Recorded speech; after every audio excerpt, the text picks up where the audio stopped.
ата-бабаларымыздан келе жатқан қазақтың ұлттық ойыны қарақұлақ ойыны.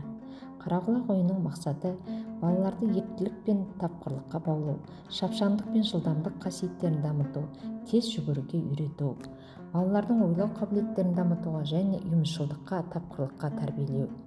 Ойынды кең алаңда, көгалды жерде ойнайды.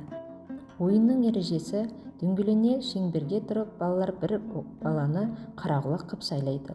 Ол қарақұлақ болып киіп алып отырады. Қалған балалар қасына келіп: "Бұл кім? Мүлдем танымаймын, қайдан келген?" деп бір-бірінен сұрай бастайды.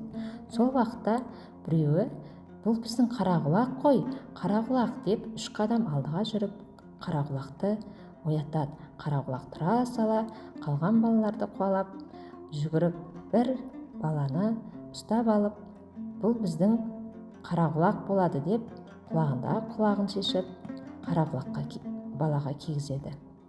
Ол ары қарай өздерінің ойын бойынша жүгіріп бір-бірін қуалай жүгіреді.